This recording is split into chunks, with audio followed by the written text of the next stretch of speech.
Buenos días.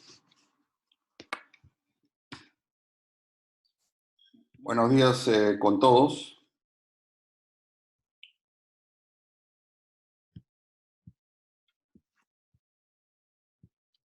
Buenos días. Vamos a dar inicio a este cuarto seminario Control Mix Express. Disculpen que nos hemos demorado un poquito con el inicio, pero estamos ajustando los problemas técnicos para que no haya dificultades ni con la conexión ni con el audio. Bueno, antes de empezar, quiero agradecer a los más de 1.400 inscritos a este seminario. Esta vez se ha batido récord de participación. Y comentar que en el último seminario hicimos un pedido de que nos suministraran temas para los próximos seminarios. Hablamos que queríamos tratar los aspectos de controversias que se dan en las obras entre el contratista, el supervisor, el proveedor de premezclado. Y hubieron más de 50 temas. Y esto nos motivó pues a tener que hacer una selección, y por eso este seminario lo hemos identificado como parte 1, porque tranquilamente van a haber 3 partes, o quizás algo más. Algunos aspectos de tipo general. En este seminario, desgraciadamente, veo que hay personas que levantan la mano y no tenemos esa opción de participación directa, porque la presentación está pensada casi con el tiempo justo. En esta ocasión hay 98 slides que se van a tener que pasar muy rápidamente, y no, si tuviera que estar respondiendo preguntas, el seminario anterior hubieron más de 700 participantes, posiblemente en esta ocasión hayan más. Entonces, desgraciadamente, no hay esa opción de poder atender preguntas durante el desarrollo del seminario, pero siempre hay la posibilidad de que después del seminario nos envían un correo con alguna duda, alguna pregunta. Otro tema también es que después de este seminario y después de cada seminario, la grabación completa la pueden encontrar, o el enlace para descargar la grabación o verla, la pueden encontrar en Facebook, en nuestra página, en la página de Control Mix Express en Facebook. Muchas veces nos escriben y nos dicen dónde puedo encontrar el seminario. Inmediatamente que acabe el seminario, más tardar en la tarde, ya está cargado el enlace para poder ver el seminario en nuestra página en YouTube. Pero entran primero en nuestra página en Facebook, y ahí está el enlace que los lleva a YouTube, y está la grabación completa del seminario. Otro tema también es que no damos las diapositivas del seminario. Y la razón es muy simple. Las diapositivas son una ayuda visual para el que expone y para el que ve el seminario. Pero muchas diapositivas son simplificadas y no tienen mayor sentido, o pueden malinterpretarse si no va ligada la explicación. Ya me ha ocurrido en ocasiones que facilito presentaciones, y las presentaciones tienen líneas puntuales que llevan al desarrollo de temas. Entonces, por eso, para aquellos que insisten, no vamos a entregar la presentación en PDF o en PowerPoint. El que quiere verlo tiene que entrar a la grabación y ver la parte que le pueda interesar, ¿no? Bueno, vamos a pasar ahora sí al seminario.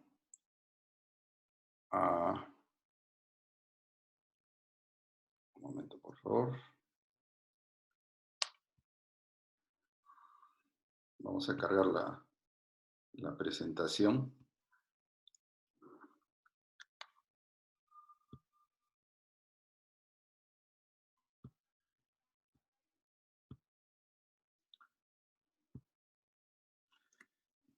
Como ya se había difundido, el tema de este seminario son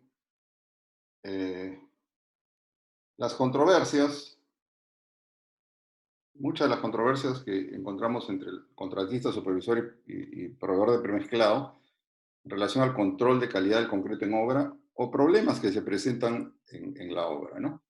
Bueno, en el temario del seminario pusimos estos 10 temas optimistamente, porque como les dije, recibimos alrededor de 50 sugerencias, de las cuales elegimos estas 10, pero a la hora de armar la presentación, porque no es que tengo listo todo, yo armo las presentaciones en función de los temas, tengo mucho material, pero tengo que armarla, y una regla para armar una presentación en PowerPoint, que se las recomiendo a todos, es que en principio no se debe tener más de un slide por minuto.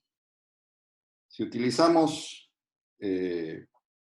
fotos o ilustraciones, podemos ir hasta un 15% más, ¿no? Entonces, el límite para hora y media son 90, 95 slides, estoy en 98. Entonces, estos 10 temas, el último, que son los resultados de concreto, me ha dado 210.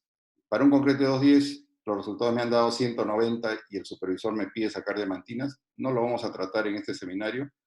Y para el próximo vamos a hacer un seminario exclusivamente para tratar problemas de resistencia. Vamos a hacer un punto de inflexión en las controversias.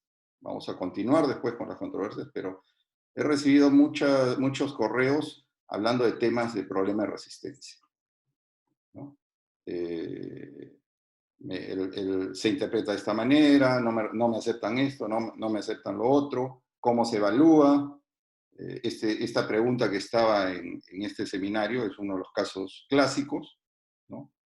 Entonces, esto amerita una explicación más completa y el próximo seminario vamos a tratar exclusivamente sobre problemas de resistencia. Pero vamos a tratar cada uno de estos temas, vamos a apurarnos un poquito, pues son temas importantes que han nacido de las propias consultas o los correos que hemos recibido, los cuales agradezco mucho.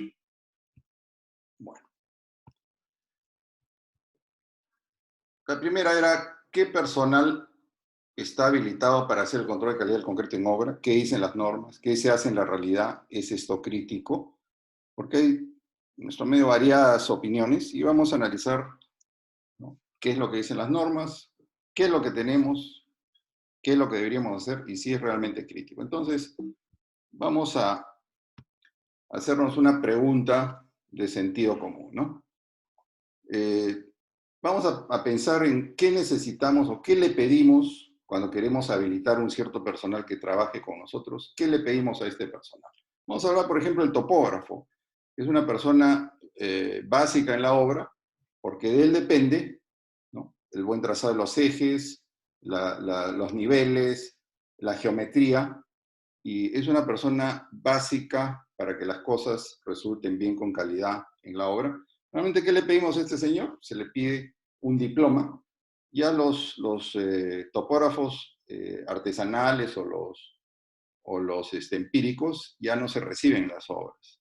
El topógrafo necesita tener una formación académica específica, se le pide un diploma de un instituto, en fin, se le pide un certificado de trabajo normalmente, y esto es una demostración de que se requiere entrenamiento y experiencia porque el trabajo que él realiza es un trabajo muy importante.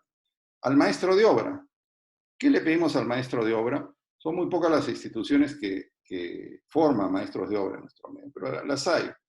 ¿no? Una de esas es Sensico, el Instituto de Capeco también lo hacía. Bueno, estamos en cuarentena, ya nadie forma profesionales, por lo menos de manera presencial. El Instituto José Pardo también tenía su escuela de construcción, pero hay muy pocos maestros diplomados, ¿no? La mayoría son empíricos. ¿Y qué se le requiere? Un certificado de que este señor tiene experiencia, ha trabajado, se le pide todos tus documentos de dónde has trabajado, cuál es tu entrenamiento y tu experiencia. Para un albañil, que no es desmerecer la labor que realiza, pero tanto el maestro, que es muy importante su labor, el albañil también, porque para que haga bien el trabajo y con calidad, ¿qué se le pide para tomar un albañil, para habilitarlo? Un certificado de trabajo, ¿no? Los albañiles en general son personas que aprenden empíricamente, pero se requiere una habilidad, es un artesano. Y se le pide un certificado de que ha trabajado, que conoce de esto, y esto pues denota que exigimos entrenamiento y experiencia. Para un guachimán, que ahora es una persona también muy importante en la obra, porque es el que regula el ingreso, la salida, y ahora cuando se reinicien las obras, su labor todavía se vuelve más importante. ¿Qué se le pide a un guachimán? Que no estoy de ninguna manera desmereciendo, sino estoy viendo las diversas labores que se hacen. ¿Y qué pedimos? Pedimos igual, certificado de su habilidad, entrenamiento y experiencia. Y a un probetero, que es como llamamos a la persona que tiene que sacar la muestra, tiene que hacer los testigos, tiene que fabricarlos, le pedimos que saque el slam. Vamos a dejarlo en veremos. Cada uno piense un poquito qué cosa es lo que solicita o cómo maneja el tema de este probetero, que realmente debe llamársele el técnico de control de calidad. Me acostumbramos a llamarle probetero. Entonces, dejemos eso por ahí. ¿Qué dicen las normas? Nuestra norma es 060 del 2009, que es la vigente, ¿no? ¿Qué nos dice? Que todos los ensayos de concreto fresco deben ser realizados por técnicos calificados en ensayo de campo. No dice que puede ser cualquier persona, debe ser técnico calificado en ensayos de campo. El problema es que cuando se hizo esta versión, se suponía, y aquí el problema en nuestro medio es que muchas veces suponemos cosas que el resto no las entiende igual. Suponíamos que el medio entendía que esta persona necesitaba tener una capacitación específica en estos temas, una evaluación. Ese es un técnico calificado, igual como se lo pedimos al topógrafo, al maestro, al albañil, ¿no? Necesitamos verificar experiencia, conocimiento. Y la norma ya lo pide, la norma actual. Y la propuesta de nueva norma lo complementa y dice que estos técnicos deben ser capacitados, evaluados y certificados formalmente en ensayo de campo. Entonces, lo que antes la norma lo consideraba implícito, ahora se dice, oye, estos técnicos tienen que capacitarse, evaluarse y certificarse formalmente en ensayo de campo. La persona necesita una certificación, un documento que habilite o que avale que ese señor se ha formado especialmente para esto. ¿Qué se hace en la realidad? ¿No? ¿Qué se hace en la realidad? Normalmente se elige al probetero o a esta persona encargada del control de calidad con criterios variables, ¿no? Se considera primero que esta es una actividad complementaria que puede hacerla cualquier persona que tenga dos dedos de frente, porque con un par de instrucciones lo puede hacer bien, y como es un trabajo eventual, porque lo tiene que hacer cuando llega el camión de premezclado, saca la muestra y hace todo esto, normalmente no se considera el contratar pues una persona especialmente para hacer esto, ¿no? Salvo obras muy específicas, ¿no?, que lo requieren. Pero ¿qué hace el ingeniero, el residente, el ingeniero de calidad? Elige un peón o un oficial, algunas veces, he visto casos, hasta el guachimán o al almacenero, consideran el que menos necesidad tenemos en la obra, el del que podemos disponer en algún momento en la obra, esa persona consideramos que esté a cargo de los ensayos de control de calidad, ¿no? Entonces, eso denota pues la importancia que le damos al control de calidad, ¿no? Mientras al resto del personal le pedimos una serie de requisitos, consideramos que cualquier persona, ¿no?, con dos dedos de frente y que pueda prescindirse de su tiempo en algún momento en la obra, puede ser un probetero. ¿Y qué se hace? Esto lo hace o algunas veces el maestro, que no tiene una educación formal también para esto, o algún ingeniero, y que uno de los defectos que tiene nuestra formación en la universidad es que cuando nos enseñan en los cursos de concreto, de tecnología de concreto, sobre las normas y las pruebas, nunca leemos las normas. ¿No? Nos dicen lo mismo que le decimos que se le dice al probetero, a esta persona que se le toma y le dice, tú vas a ser probetero. Entonces tú vas a sacar el concreto, cuando venga el camión, bajas el chute y sacas en un buggy. Ese concreto lo llenas en capas, en el molde, le das 25 golpes por capa, enrasas, desmoldas y lo pones en agua. ¿No? Entonces, le damos ese tipo de instrucciones, porque es lo mismo que nos dijeron en la universidad. Alguna vez leímos la norma, no leímos la norma, nos dijeron las probetas se irán en 3 capas, 25 golpes, enrasas, ¿no? Pero nadie nos habló más en detalle de la particularidad de hacer estas pruebas y sobre todo la importancia, porque se supone que es algo que sabe todo, que es muy simple hacer. Entonces, ¿pedimos que este señor tenga un certificado? No. ¿Le pedimos entrenamiento? No, porque si no tiene entrenamiento, en 5 minutos le decimos la parte mecánica de lo que tiene que hacer, ¿no? Y ya suponemos que eso es suficiente. Experiencia, algunas veces, ¿no? Se pregunta, ¿tú antes has sacado probetas? Si el señor dice que sí, le creemos, dice, sí, he trabajado en tal o cual obra, le creemos y eso es suficiente para habilitar. ¿Se logra un técnico calificado como lo solicita la norma? Evidentemente. Pero esta es la realidad de muchas de las obras en nuestro medio. Está cambiando, pero esta es la realidad. Ahora, ¿qué tan crítico es esto? Porque muchos colegas podrán decir, pues, pero estás exagerando, pues, porque, total, poner en 3 capas es una labor manual, lo tiene que hacer un obrero. No necesita conocer más, pero vamos a ver si esto es cierto. Existe un libro que se llama Significado de los ensayos y propiedades del concreto. Una publicación de la STM, ¿no? Del año 2006, que es una publicación, es un libro de alrededor de 600 páginas, donde los especialistas que han hecho las normas nos explican en profundidad cada norma que nos interese y sus alcances y limitaciones. Entonces, este es un libro que yo lo he estudiado mucho, porque siempre me ha interesado profundizar en estos temas, y si uno lee cada una de las etapas del control de calidad de los testigos, ¿no? Y la norma, este libro nos dice, por ejemplo, que cuando no sacamos del tercio central, que es como dice la norma, se nos puede caer la resistencia de un 7,5%. Cuando el personal no está capacitado para moldear bien, la influencia negativa es 8%. Cuando dentro de las 48 horas no cuidamos los testigos en el rango de 16 a 27 grados, se nos cae 10%. ¿No? Cuando no respeto la humedad, los dejo al intemperie para que se sequen, 10%. Cuando ya para el curado final, que debe estar de manera continua hasta los 28 días, entre 21 y 25 grados, cuando no lo hago, se me puede caer 15%, lo hago mal. El transporte deficiente, cuando utilizo un vehículo que no está acondicionado, 7%.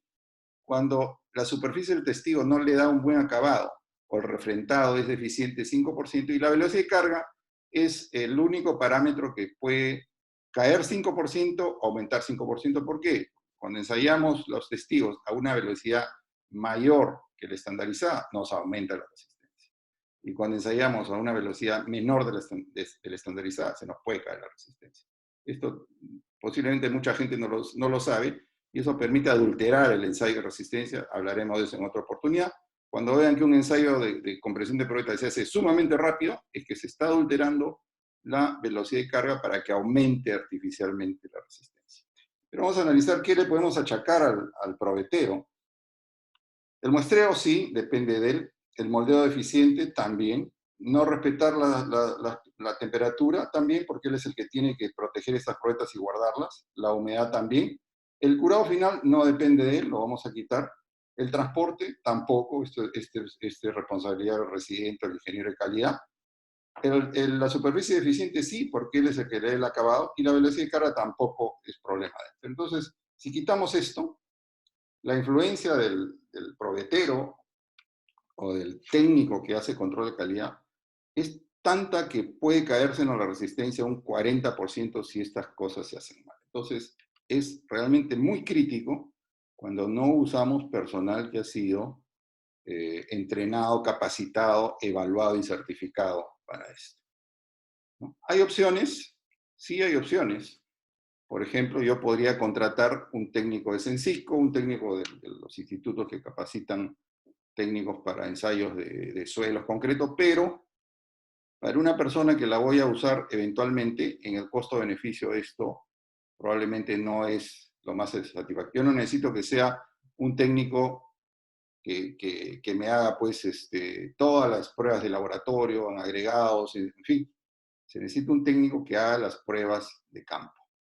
Pero existen proyectos donde se abordan todas las pruebas en el proyecto, se tiene el laboratorio y sí, ahí sí puede funcionar un técnico profesional, pero no es lo normal. También, ¿cómo se puede hacer? Con capacitación formal específica. Voy a contar un caso real.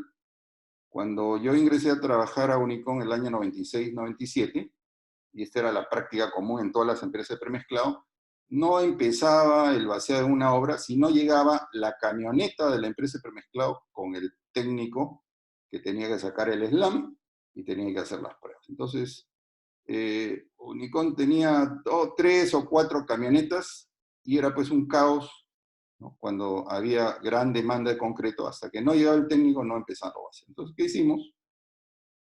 Esto no es ninguna infidencia porque fue de difusión pública. Hicimos un proyecto de capacitar a todos los choferes, los volvimos técnicos en control de concreto fresco en obra. ¿Cómo lo hicimos? Contratamos a la Universidad Católica para que diera los cursos de certificación basados en el programa de certificación de la ACI para grado 1, y todos los choferes de Unicom en aquella época, no sé si lo seguirán haciendo, pero se volvieron técnicos certificados para control de concreto fresco. Entonces, cada chofer que llegaba con su concreto podía hacer todas las pruebas y se cortó el círculo vicioso del técnico en camioneta, ¿no? Y después se recurrió a que Censico fuera el que capacitara. Entonces, se puede hacer. Varias empresas de premezclado replicaron esta iniciativa, pero cambió el esquema de control de calidad y creo que se mantiene actualmente, pero la idea era que cada chofer sea un técnico de control de concreto fresco certificado, ¿no? Después ya cada concretera puede desarrollar su propia área de certificación. ¿Cuál es el problema si un contratista quiere certificar, quiere capacitar y certificar a una persona? Que desgraciadamente, salvo que uno contrate específicamente, como lo hicimos en esa época, una universidad, Censico, un instituto, le damos el plan y ellos capacitan de acuerdo a esto y nos certifican, ¿no? No lo van a hacer por una persona y no hay una oferta de esto, pese a que es una oportunidad, una oportunidad de un servicio a tercero muy importante, pero a las universidades, ni los institutos, ni Censico, que es el servicio de apoyo a la industria de la construcción, da estas certificaciones de técnicos para control en concreto fresco, exclusivamente, ¿no? Entonces, desgraciadamente no hay oferta. Pero, ¿qué otras alternativas hay? Los sistemas integrales de control de calidad, como es el caso de Control Mix Express, nuestra empresa. Como sabíamos que este era una traba importante para poder cerrar el círculo de calidad, ¿no? ¿Qué implementamos? Implementamos que parte de nuestro servicio era dar la capacitación y certificación del personal del cliente, igual el peón, el oficial, el que el cliente disponga, a esa persona se le da una capacitación teórica, una capacitación práctica y se le somete a un examen, que es lo que piden los programas que están habilitados para esto. Yo soy instructor certificado de ACTM para Latinoamérica y he certificado a varias personas de nuestro equipo y tenemos esta posibilidad de hacerlo, y en 7 años hemos certificado 940 técnicos en las diferentes empresas que hemos atendido. Entonces hay 940 técnicos que están circulando, son peones, hay oficiales, hay operarios, y que cambian de obra, cambian de de empresa, pero van con su certificado y están habilitados para... Y nuestra filosofía fue no combatir el no estar certificado, sino convertirlos en técnicos. No se gana nada criticando y decirle tú no sabes, ¿no? O sea, darle la oportunidad de convertirse en técnicos. Y esto lo han apreciado muchos clientes, muchas empresas, y se puede hacer. Y somos la única empresa que lo hace. Hay otras, hay competencia que lo hace eh, de manera limitada, pero se puede hacer. Nosotros no, lo he dicho varias veces, nosotros no le tenemos miedo a la competencia. Lo bueno hay que imitarlo. Y ojalá nos imiten en esto. ¿Qué se requiere? Se requiere un cambio de mentalidad, no subestimar el tema. Primero, conocimiento, entender que es un problema, ¿no? Y tomar acción, porque esto afecta mucho la calidad de los resultados. Y eso es lo que ocurre con todas las empresas, todos los contratistas que siguen haciendo el control artesanal y a cada rato tienen problemas de diferencia entre sus resultados y el resultado de su proveedor de permisos, ¿no? Porque todos sus controles están fuera de estándares, empezando por la gente que saca los testigos, y eso no resiste ninguna controversia legal. Cuando van a un tema legal, sus resultados no tienen ninguna validez, porque incumplen con todos los requisitos estandarizados por las normas. Entonces, hay soluciones, es un tema crítico, ¿no? Y hay que tomarlo en cuenta. Bueno, vamos a ver el segundo tema, que es el muestreo del concreto, porque hay variedad de opiniones sobre cuándo hacerlo, dónde hacerlo, cómo hacerlo y con qué frecuencia. Vamos a ver algunas prácticas muy usuales, pero vamos a hablar de algunos conceptos básicos, ¿no? ¿Qué es una muestra? Una muestra es una pequeña porción que yo tomo de un universo, de un material, que puede ser un lote, una carga, una tanda, sobre la que yo requiero información. ¿Necesito evaluar a todos los integrantes de esta población? No, basta que yo tome uno o dos o varios de esta población para tener una idea de las tendencias. Si yo tengo mediciones sobre un conjunto de muestras, esto me sirve ya para lograr tendencias y manejar una población estadística, ¿no? Pero vamos a empezar con un ejemplo doméstico.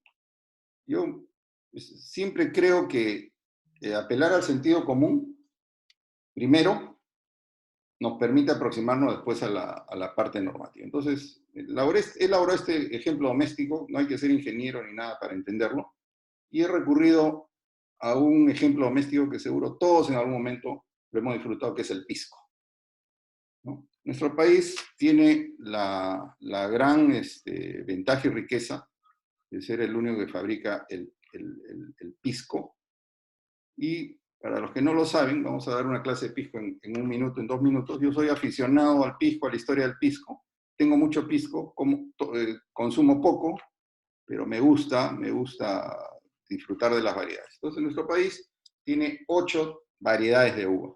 Las que se llaman no aromáticas, la quebranta, la negra corriente o negra criolla, la mollar y la huina. Y las aromáticas, que son la Italia, el moscatel, torontel y albilla. Entonces tenemos 8 variedades de uvas pisqueras, y con cada una de estas se utiliza un elemento artesanal muy interesante, que es el alambique. Emplea el jugo de uva fermentada, ¿no? O sea, lo mismo que se usa para hacer el vino, se usa para hacer el pisco, pero se deja que todo el azúcar se convierta en alcohol, y cuando está en esa etapa, en una sola destilación, o sea, solo se le da una pasada, a diferencia de, por ejemplo, el pisco chileno, que necesita 2 o 3 destilaciones para llegar al grado alcohólico. Nuestras variedades de uva solo requieren una destilación para llegar más o menos a 42 grados alcohólicos. Y aquí hay un tema bien importante, básico, sobre el pisco, y es que cuando se destila pisco, la primera parte de lo que sale de la destilación tiene un sabor desagradable y puede contaminar el resto, y es lo que se llama la cabeza. Y al final de la destilación, también una parte del pisco que no tiene buen sabor y se llama la cola.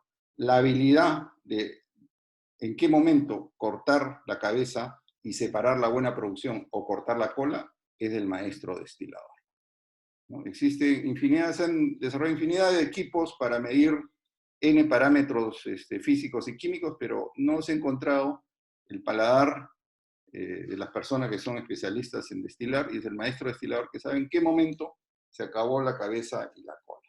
Después voy a ver las correlaciones con el concreto. Este es muy parecido al concreto, ¿no? Por eso hago este ejemplo doméstico que nos va a permitir aproximarnos a lo que nos interesa.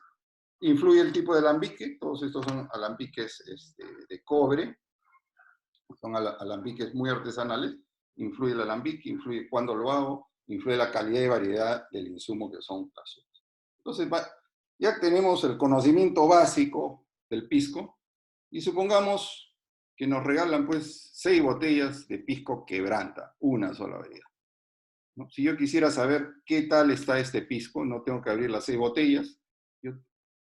Mi sentido común me dice, agarro una muestra, tomo una, porque sé que provienen de la misma, es una sola variedad, es de una sola destilación, es una marca, tomo una, tomo un poquito y es suficiente para saber de qué se trata. Pero supongamos que nuestro amigo, mi amigo que destila pisco, un saludo para el ingeniero Adolfo Galvez, debe estar espectando este seminario, él destila pisco y sabe de lo que estoy hablando.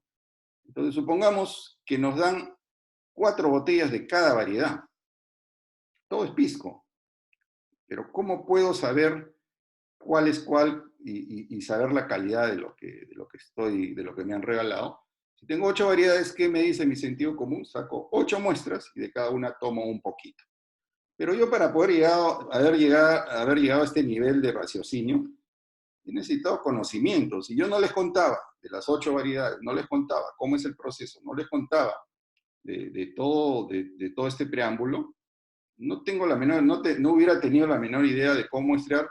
Me ponen todas las botellas y simplemente agarro al azar alguna, ¿correcto? Entonces, lo básico para cualquier muestreo es conocimiento. Uno tiene que saber lo elemental, lo básico sobre el material que voy a muestrear o de lo que se trate.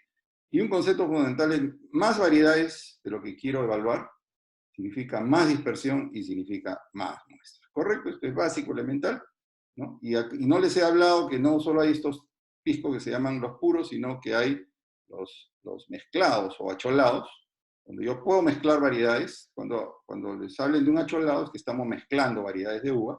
Y hay los que se llaman mosto verde, donde el jugo de uva se destila cuando todavía tiene algo de azúcar, cuando todo el azúcar no se ha vuelto alcohol, tienen un sabor un poquito más dulzón, entonces hay mosto verde. Si consideramos todas estas posibilidades, imagínense las variedades y las muestras que tenemos para probar de pisco. Bueno, ahora veamos el concreto. Vamos a hacerlo un poquito rápido, porque aquí el equipo que me acompaña me dice que me estoy demorando mucho y no voy a terminar. Entonces, el conocimiento del concreto todo lo tenemos, por lo menos lo básico. De pisco ya saben algo. De concreto sabemos que los insumos son variados: cemento, agua, arena, piedra. Los concretos se diferencian en el F', el tamaño del agregado, el slam, con cuál es la producción, mezcladora, premezclado, los equipos, con qué lo transporto, mixer, bomba. Entonces, no podemos eliminar el conocimiento. Yo, para muestrear concreto, necesito conocer el material, necesito conocer de las normas, necesito conocer cómo se hace, porque es mucho más variado, mucho más complejo que el pisco, que es un tema doméstico. Implica más dispersión y necesito más muestras. Y en el caso del concreto, pues tiene una problemática importante, porque es un material heterogéneo. Un material homogéneo, el agua, no importa de dónde saque una muestra, pues es lo mismo. Pero hemos visto que el concreto es un material muy heterogéneo, y eso hace pues que yo no puedo muestrear si no tengo un plan de muestreo, ¿no? Y procedimiento de muestreo en el caso del concreto, porque es un material muy complejo, y para eso que requiero normas estándar. ¿Cuáles son las normas que rigen el muestreo? Nuestra norma E060 y las normas, sea ASTM o nuestra CNTP, que nos dicen cómo hacerlo, ¿no? La norma E060 nos dice por qué tienes que hacerlo y con qué frecuencia, y las normas ASTM o la CNTP nos dice cómo hacerlo. Entonces, vamos a hacer esto rápidamente, porque habría que leer la norma, pero La muestra de dónde se sacan, hay que sacarlas cuando ya se puso todo el agua. No vale sacar la muestra y después meterle agua al camión, ¿no? Y se tiene que muestrear del tercio central. Cuando se saca del principio, se saca al final, el concreto es pedregoso, no es representativo de la mejor parte. Algunos dicen, pero si esto entra en la estructura, pero acordemos que en la estructura le metemos varias toneladas de concreto, lo vibramos, la estructura se acomoda. Acá estamos sacando una muestra, vamos a ver, de 28 litros, ¿no? 40 kilos es lo que sacamos, contra toneladas que le ponemos en la estructura. Entonces, por eso la norma es tan específica, muestrea del tercio central, ¿no? Después, ¿de dónde se muestrea? Las normas dicen que hay que muestrear el punto de colocación, donde yo voy a poner el concreto. Por ejemplo, si yo bombeo, debería sacarlo del extremo de la bomba. El bombeo, por ejemplo, nos elimina aire, ¿no? El bombeo reduce el slam, ¿no?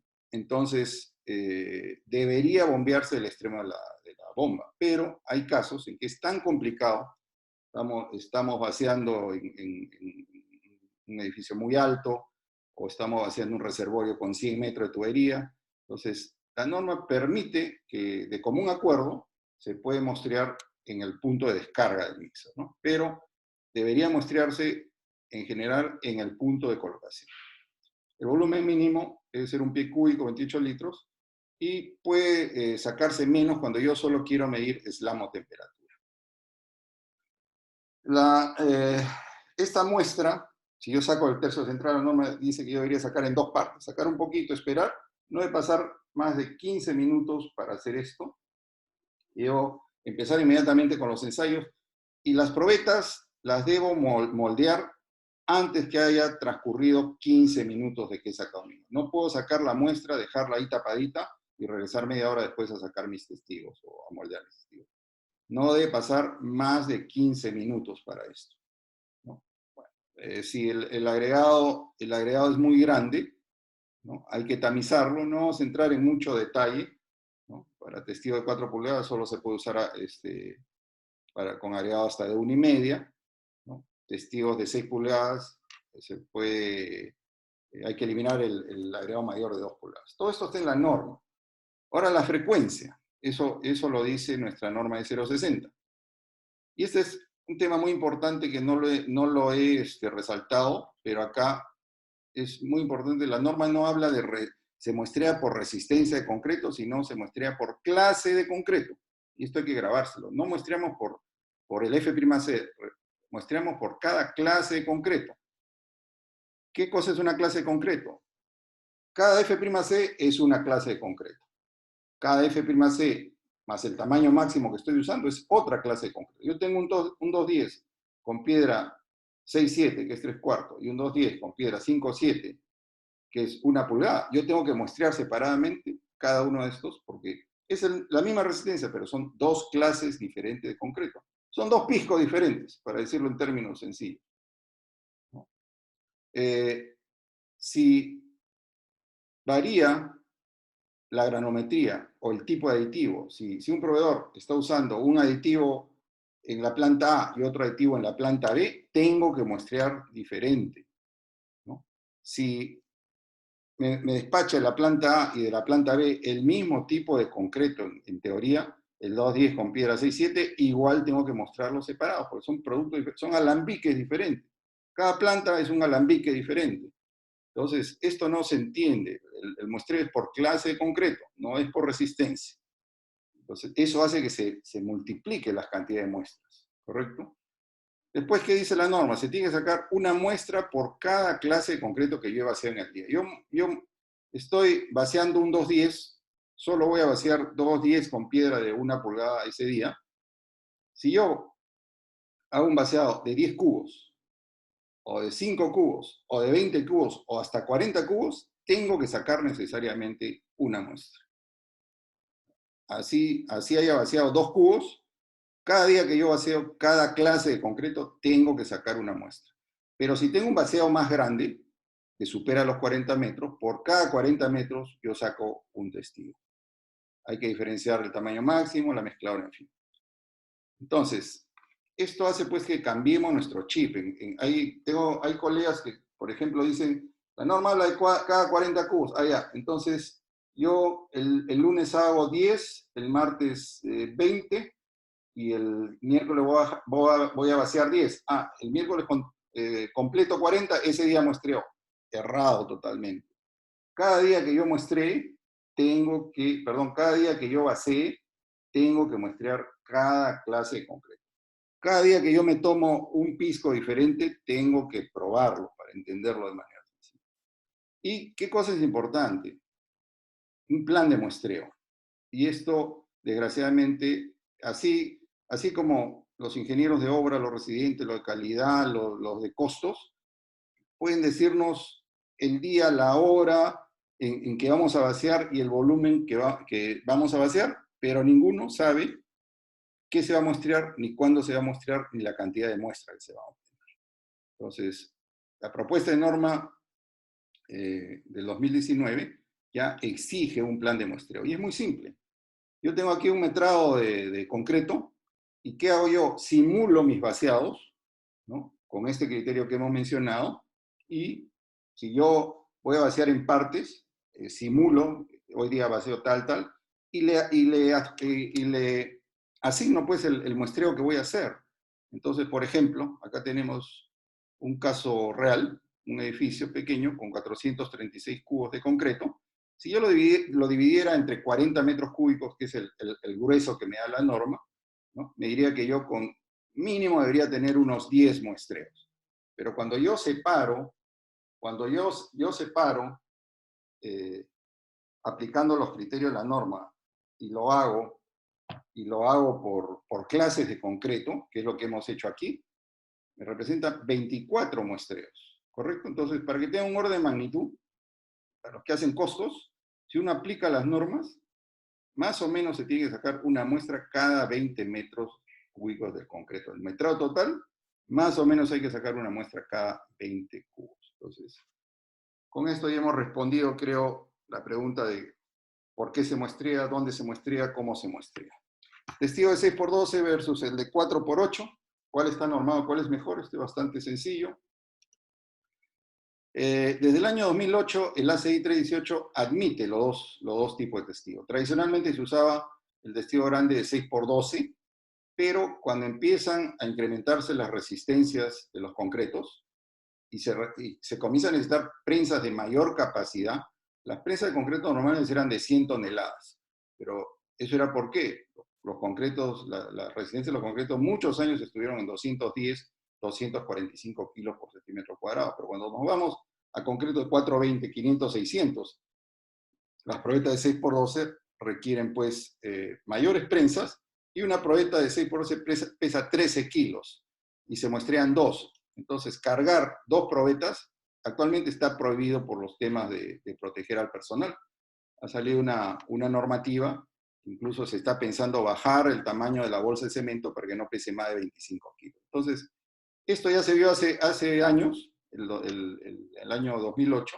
El ACI ya dijo, se puede ensayar o muestrear testigo de 4x8. Pero cuando los hago en 6x12 son dos testigos la muestra, y cuando es de 4x8 tengo que sacar 3. Pero el ACTM C31 ya hace 20 años que admitía esto, ¿no? El diámetro del testigo tiene que ser mayor o igual a 3 veces el tamaño máximo nominal del agregado que estamos usando, y la altura tiene que ser el doble del diámetro, ¿no? Y nuestra norma es 0,60, y esto algunas veces ha sido motivo de alguna controversia con los supervisores. La norma del 2009 efectivamente habla de los cilindros de 6x12. ¿Por qué? Porque se hizo sobre la base del ACI del 2005, ¿correcto? Y vemos que el 2008 recién el ACI cambió a los 4x8, siendo que hace muchos años que ya se usaban los de 4x8 en otras realidades. Pero nuestra norma del 2009, si la leen, dice que para el muestreo se aplica la STM C31 y la NTP equivalente, que admite los cilindros de 4x8. Entonces, no estamos yendo contra la E060, incluso la norma no actualizada, cuando usamos cilindros de 4x8. Entonces, tiene grandes ventajas, porque un cilindro de 4x8 pesa 3 kilos, 3 kilos y medio. Entonces, los 3 cilindros pesan 10 kilos, mientras que 2 de los grandes nos pesan 23, 26 kilos. ¿Correcto? Y para ha sido infrecuente. Ahora ya poco, porque también nosotros hicimos la introducción de los moldes plásticos y los moldes de 4x8 en nuestro paso por Unicom, y el medio lo replicó. Entonces casi todas las empresas de premezclado, por lo menos las que trabajan bien, muestrean con testigos de 4x8. No así los contratistas. Muchos contratistas, sobre todo, utilizan 6x12 los moldes metálicos, ¿no? Pero para aquellos que tienen la duda, porque ha habido casos que nos consultaban, dice, el supervisor no acepta los de 4x8. Esto se ha estudiado hace ya más de 20 años. Aquí les paso gráficos de las investigaciones que sirvieron para esto. Esta es una muy conocida, la voy a explicar, ¿no? Aquí está los testigos de 6x12 versus 4x8, otra y otra más, pero vámonos acá. Este es más ilustrativo. Si aprecian acá, hasta más o menos 700 kilos por centímetro cuadrado, 600, todos estos puntos se acercan a la línea recta. Pero cuando ya comienza a crecer la resistencia, ya se apartan. ¿Y eso qué significa? En la práctica, las resistencias mayores de 700 kilos por centímetro cuadrado, las probetas pequeñas nos dan un poquito más. ¿Cuánto? Más o menos un 4%. En el concreto normal ni nos tenemos que preocupar, porque cuando trabajamos hasta 420, 500, es exactamente igual usar probeta de 6x12 que 4x8, y está totalmente avalado y demostrado por infinidad de investigaciones. Entonces no hay que preocuparse, está normado. Curado en la obra versus curado en la pose en la obra. Ahora es muy común el cilindro lleno con agua y se meten todas las probetas ahí, ¿no? Curado en pose laboratorio, curado en cámara en laboratorio, y ha habido mucha controversia de los de premezclado, con los que hacemos control de calidad, cuál vale, cuál no vale. Entonces vamos a primero entender, conocer. La manera de resolver las controversias es conocimiento. Si yo no sé, todo va a ser motivo de discusión, todo va a ser motivo de pelea, todo va a ser motivo de controversia. Normalmente las controversias parten de que una o las dos partes no conocen muchas de las cosas por las cuales se están discutiendo. Entonces, ¿qué nos dice la norma que rige el curado a 71? ¿Qué dice? El curado inicial, ¿no? Se tiene que, es dónde mantengo mis testigos y cómo los mantengo las primeras 48 horas que están en la obra. No debo dejar que los testigos estén más de 48 horas en la obra sin ponerlos en su curado definitivo. ¿Qué me pide? Evitar humedad. Para concretos de menos de 400 kilos, en la obra tengo que lograr que esté en un rango de 16 a 27 grados, y si es concreto de más resistencia, de 20 a 26 grados. Y la norma dice, usa lo que quieras para que logres esto. No es muy complicada. Y se basa en estudios que hicieron en el año 83, este señor Meininger es muy famoso, donde él averiguó, hizo una investigación en las 48 primeras horas, obviamente en rangos más grandes, curados en agua y curados al aire, y llegó a la conclusión que en 48 horas el tiempo no era muy influyente. Hasta 48 horas no influía mucho en la resistencia, pero sí la temperatura y la humedad. Si no se mantienen las temperaturas y las humedades, si no se evita la pérdida de humedad y las temperaturas no están en esos rangos, los concretos caen mucho. Y aquí tenemos casos, ¿no?, que pueden caer hasta 20%. ¿No? Normalmente caen de 15 a 20% de la resistencia solo por no haber curado en esta primera etapa o no haber protegido los concretos en esta primera etapa. Manera de proteger los testigos. Hay muchas. Yo puedo tener mis probetas, les pongo encima un plástico, las tapo para que pierdan humedad, las cubro y si es un sitio muy frío, ¿no?, les pongo una bolsa térmica. Este es el sistema que tenemos patentado en Control Mix. Estos ya son casos extremos. Recordemos que nuestro país tiene 28 de los 32 climas del mundo. Lima no es el Perú. No vamos a trabajar en Juliaca, no vamos a trabajar en Piura, y las condiciones cambian terriblemente y tenemos que proteger esos testigos las primeras 48 horas dentro de los rangos estandarizados. Vamos a hablar de nuestro sistema, porque es el que tenemos patentado. Nosotros usamos cajas de madera, la madera es aislante, que a la vez que nos permite separar los testigos, que son en molde plástico, con tapa plástica, que evita la pérdida de humedad. Hicimos pruebas preliminares, una investigación, donde esta caja permite conservar la temperatura por lo menos en climas como el de Lima, que no tiene situaciones muy extremas, pero permite conservar las temperaturas en las primeras 48 horas. Y en época de invierno en Lima usamos este protector térmico, es desarrollado por nosotros, inspirado en los repartidores de pizza, ¿no? Pero es un diseño práctico que se dobla, y esto se lo damos a todos los clientes en época de invierno. Bueno, hemos hablado del curado inicial, pero vamos a hablar del curado final. Después de 48 horas, la norma dice, tú tienes que trasladar esos testigos a su curado final. ¿Dónde? Puede ser una poza de curado o puede ser una cámara de curado, pero con condiciones estandarizadas especiales. Si yo uso una poza, la norma me pide que la temperatura del agua debe estar entre 21 a 25 grados centígrados, ¿correcto? Y la humedad en una poza es 100%, pero se pide mínimo que sea 95%. ¿Por qué? Los testigos se deben ensayar húmedos y no pueden sacarse del método de curado, de la pose curado de la cámara, ¿no?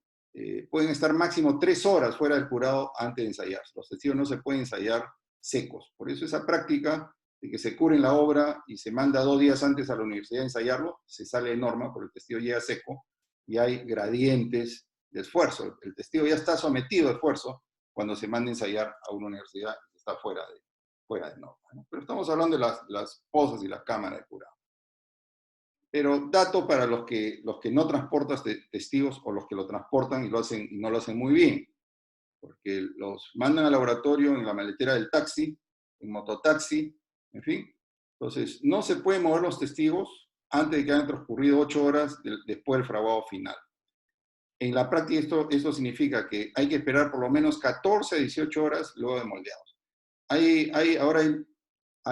Ya no hay, pues estamos parados, pero había mucho apuro. Había clientes que dicen, yo quiero mi resultado a 12 días, quiero mi testigo ensayarlo a 12 días. No se puede. Si yo no tengo el laboratorio en obra, todo en obra, ¿cómo hago para moverlo si todavía no tienen el tiempo que exige la norma? Pero hay que saber, por eso hay que leer, conocer antes de opinar y entrar en controversia. Se deben proteger para evitar golpes, pérdida de humedad, y el transporte al laboratorio no puede durar más de 4 horas. Este es otro tema. ¿No? Bueno, entonces, la norma que rige,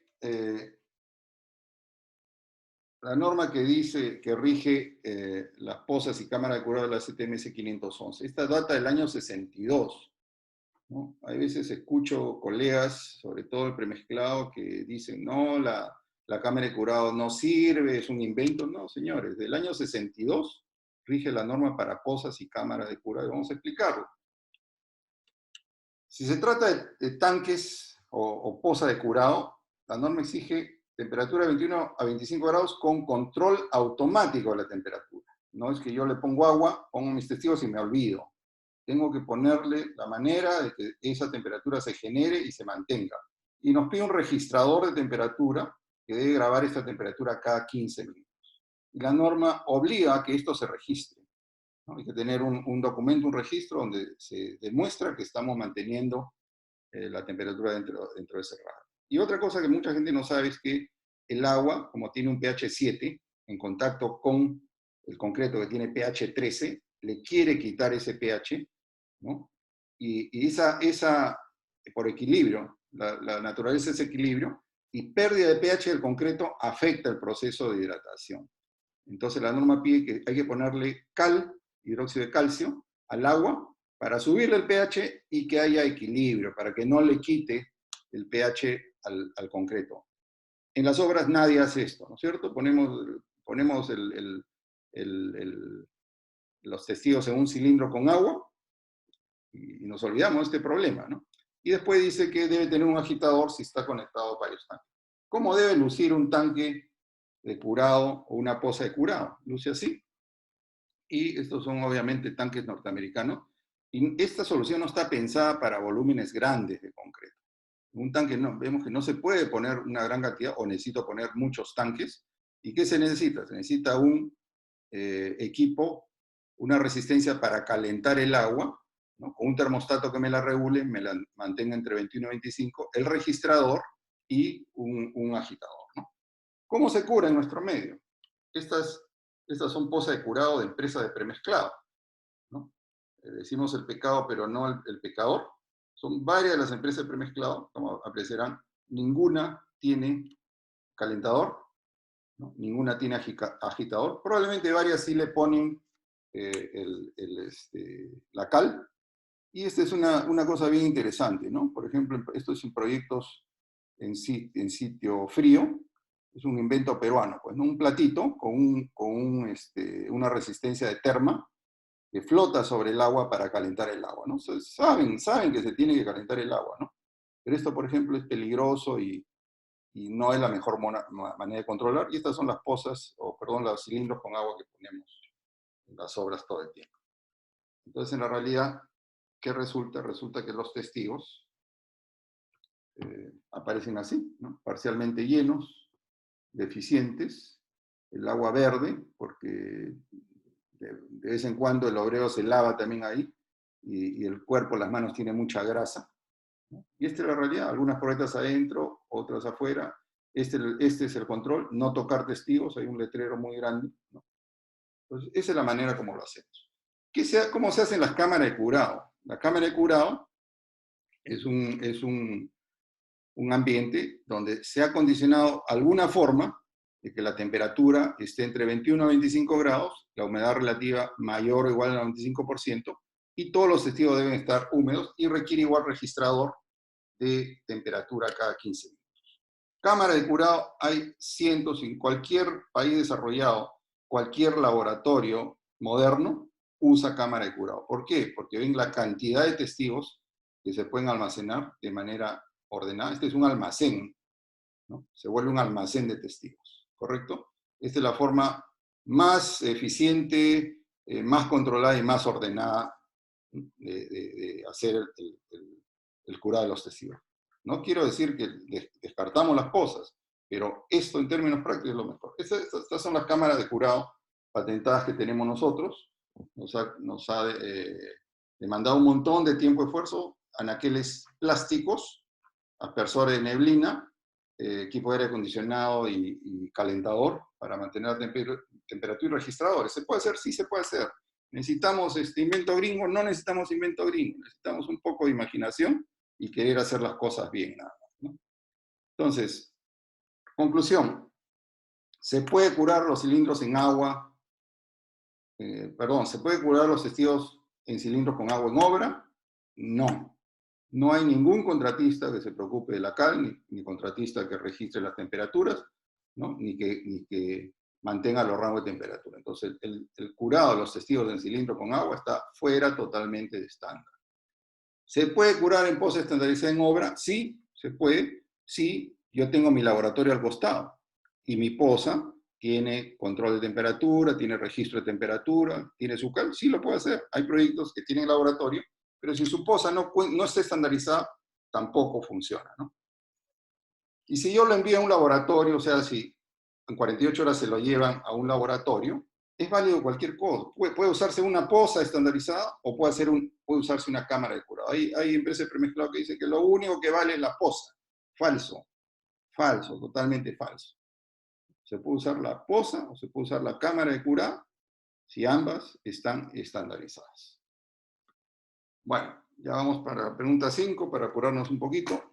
Mi supervisor me obliga a curar los testigos al pie de la estructura porque dice que representa la realidad. Esto es cierto, y esto lo hemos visto muchas veces nos han hecho esta consulta, ¿no? Y vuelvo a insistir, es conocimiento. Los conocimientos, los conceptos no los tenemos claros, ¿no? No conocemos a fondo el tema, tratamos de usar el sentido común, pero hay veces, si no tenemos el conocimiento, no podemos usar bien el sentido común.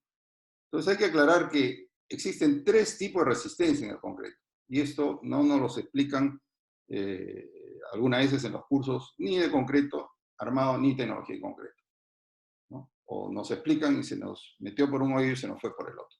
Hay 3 resistencias. La resistencia característica o F'C, ¿cuál es? La que nosotros vemos en el plano, en las especificaciones. El diseñador nos dice, tienes que usar concreto F'C 210, 175, 420. ¿Qué cosa es la resistencia requerida, o F'CR? Es la resistencia que tiene que usar el que hace el concreto, el proveedor de premezclado, porque estamos hablando en general de premezclado, Entonces, esa resistencia es mayor que el F'C. ¿Quién fija esa resistencia? Las normas, los códigos. No lo vamos a ver en este seminario, lo vamos a ver en el próximo, pero esa resistencia requerida es la que tiene que cumplir el proveedor de premezclado. En el seminario anterior les decía que, por ejemplo, un 210, un F'C 210, en la práctica el proveedor debería producir concreto que en testigos nos dé 240, 250, dependiendo de su dispersión en la fabricación. Entonces, esa es la resistencia requerida. ¿Y qué cosa es la resistencia de la estructura? Es la resistencia de lo que ya hemos vaciado, se ha endurecido, que es diferente a las otras dos. Pero dirán, bueno, entonces, ¿cuál vale? Valen las tres.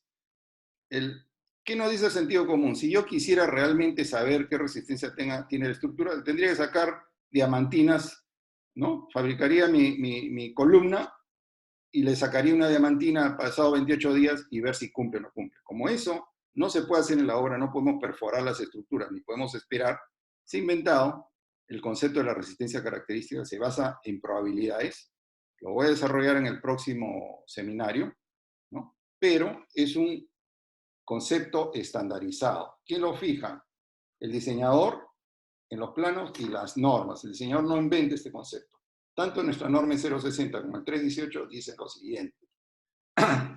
Resistencia característica es el promedio de ensayar en compresión a 28 días, 2 probetas cilíndricas de 6 pulgadas de diámetro por 12 de altura o 3 probetas de 4 por 8 que han sido, ojo, que han sido muestreadas, moldeadas, curadas y ensayadas bajo condiciones estándar controladas.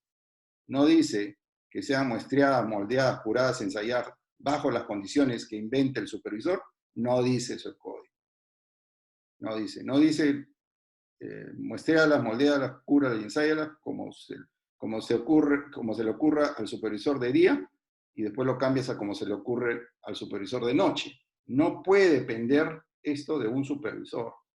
Por eso tiene que muestrearse, moldearse, curarse, ensayarse bajo condiciones estándar controladas. ¿Quién da esas condiciones? Las normas. Hemos visto hace un momento cómo se muestrea. No muestreo donde me da la gana.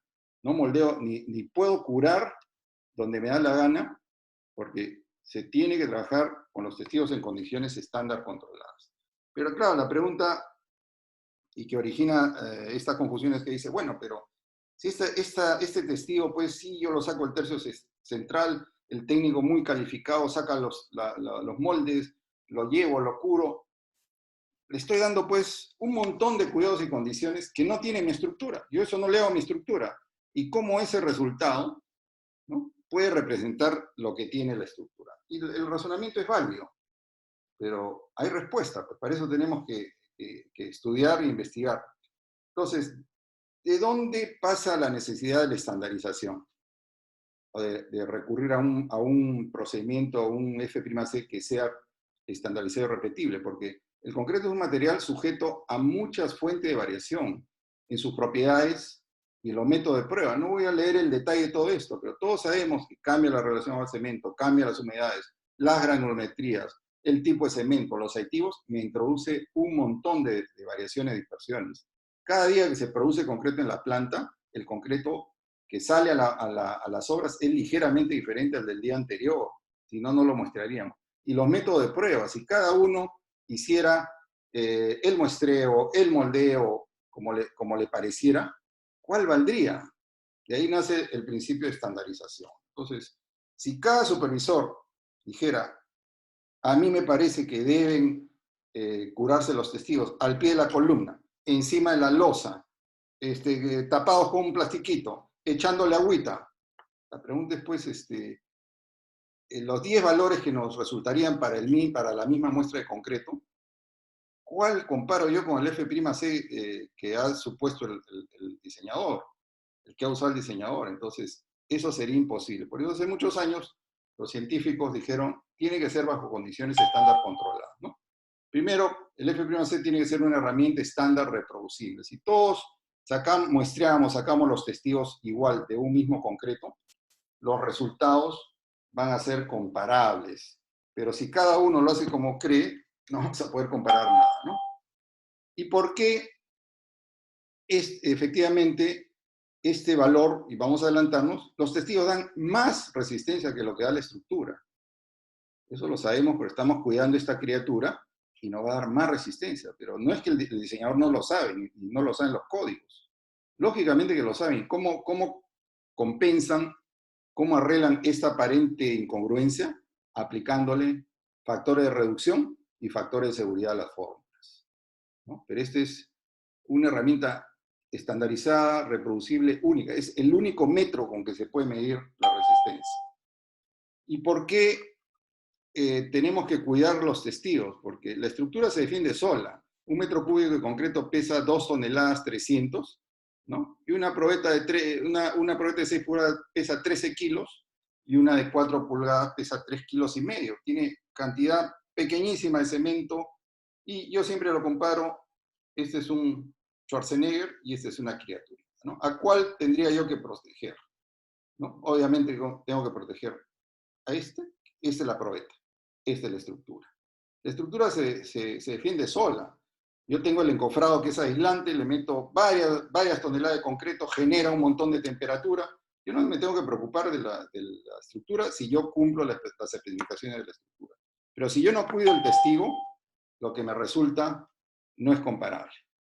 Entonces, el F'(C) es la resistencia o valor estandarizado para verificar esto a través de ensayos estandarizados. No es la resistencia de la estructura, eso no es, ¿no? Si yo quiero ir a la resistencia de la estructura, tengo que hacer diamantinas, que lo hacemos en casos extremos, ¿no? Y para los que alguna vez no han reparado en estas fórmulas de nuestra norma NTP y el ACI, los diseñadores saben que no se utiliza el F'(C). Se aplican factores de reducción que oscilan entre 0.65 y 0.90. Entonces, esto hace que sí podamos trabajar con el F'(C), que nos da un valor mayor al de la estructura, pero es una buena herramienta comparativa. Entonces, cuando lo usamos así, sabemos que estamos cumpliendo con lo que han establecido como hipótesis las normas y con lo que ha supuesto el diseñador. Entonces, el supervisor que exige que se pongan los testigos al costado y que eso se ensaye para verificar el F'(C) no conoce el asunto, está actuando arbitrariamente, va contra la norma 060, en caso de una controversia legal tiene toda la de perder, ¿no? Entonces eso está totalmente mal, nunca debería haber esa controversia. La prueba de SLAM sirve para rechazar concreto. Hemos visto muchos proyectos donde,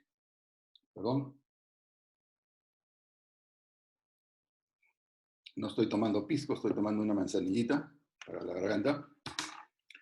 La prueba de SLAM sirve para rechazar concreto. Vamos a ver. La norma que rige la prueba de SLAM es esta, la 39035, pero vamos a hablar un poquito de su campo de aplicación, ¿ya? Y acá dice, lo que es importante ver esta nota. Dice, fue desarrollado para proporcionar al usuario una técnica para monitorear la consistencia del concreto fresco. Pero más abajo no dice, no lo voy a leer, voy a solo explicar el concepto, no dice que no sirve para estimar una resistencia del concreto. Sabemos que un SLAM alto sin aditivo significa baja resistencia. Sabemos que un SLAM bajo sin aditivo supone que sube la resistencia, pero no hay ninguna fórmula, no se encontró una manera que yo, sabiendo el SLAM, pueda decir qué resistencia tiene el concreto. Es una herramienta en general para medir, tener un estimado de trabajabilidad y medir uniformidad. ¿Quién lo inventó? Le llamamos el cono de Abrams, pero quien lo inventó fue otro investigador, Cloyd Chapman, en el año 1913. También miembro del ACI y del STM, fue una persona muy importante en su época, contemporáneo del profesor Abrams, pero como Abrams fue un gran difusor, ¿no? Entonces le llamamos el cono de Abrams, pero no lo inventó el profesor Abrams, sino el señor Cloyd Chapman. Y se inventó para otra realidad. Imagínense, en el año 1913, los concretos tenían 2, 3, 4 pulgadas de SLAM máximo. No había aditivos. Entonces, el cono se inventó para otra época. Pero mide uniformidad, es una herramienta muy sencilla, no se ha podido inventar algo tan simple y sencillo, ¿no? y es lo que se llama un reómetro primitivo. ¿Qué cosa es un reómetro? Es un equipo que nos mide el flujo, el movimiento, cómo se deforman, cómo se mueven los materiales. En este caso nos mide cómo se mueve el concreto, y nada más. No nos puede medir nada más, entonces no tiene relación directa con la resistencia. ¿Para qué me sirve el cono? Bueno, vamos a ver rápidamente, estas son las características del cono, esto está en la norma, cómo se hace, cómo se llena. Acá hay un tema bien importante, ¿no? Porque a veces se subestima. Todos sabemos las 3 capas, en el caso de 12 pulgadas de altura, y se debe levantar vertical y uniformemente en un rango de 3 a 7 segundos, ¿ya? Y este es un tema muy importante que nunca se le enseña al probetero que lo sacamos de la cabina del guachimán, ¿no? Y es que esto hace que sea una prueba muy manipulable, ¿no? Yo tengo una anécdota, y seguro varios la han experimentado, ¿no? Que llegaba el camión de premezclado, se sacaba el slam y no cumplía. Bajaba el chofer del camión y le decía al ingeniero de la concretera: ingeniero, ¿cuánto quiere que dé? ¿No? Eso le decía, ¿cuánto quiere que dé? Y bueno, sabemos que si lo levantamos muy lentamente, nos pasamos de los 7 segundos, nos va a dar menos slam. Y si lo sacamos muy rápidamente, nos da más slam. Entonces, es una prueba pues, que es muy susceptible a ser adulterada si uno no conoce sus limitaciones, ¿no? ¿Cuándo se debe sacar el slam? En la primera mezcla de concreto del día. Llega el camión y yo puedo sacar el slam, pero no se puede sacar a la vez el slam y todos los testigos de la primera descarga. El slam lo puedo sacar donde quiera, siempre que yo considere que ha variado, ¿no? Y cada vez que se saquen testigos, la norma dice que yo debería sacar slam. Y este es un aspecto muy importante, poco conocido. ¿Cuál es la precisión? ¿No? En la mayoría de pruebas, al final, tenemos la precisión. Aquí tenemos la precisión de un solo operador, una sola persona, dependiendo del slam que mide, ¿no? Más o menos, la misma persona saca 2 veces la prueba en el mismo concreto y tiene más o menos casi 1 pulgada de error. Y entre 2 técnicos o 2 personas diferentes puede subir a casi 1,5 pulgadas de error. Entonces, ¿de qué estamos hablando? Pues, o sea, el técnico que saca 4 pulgadas, ¿no? Puede ser 3 o puede ser 5. Ese es el rango de tolerancia de esta norma. Entonces, cuando he tenido casos, el supervisor era 4 pulgadas y dio 3,5, bote el concreto, no cumple. O dio 3, bote el concreto. Entonces, eso es absurdo. Eso es absurdo.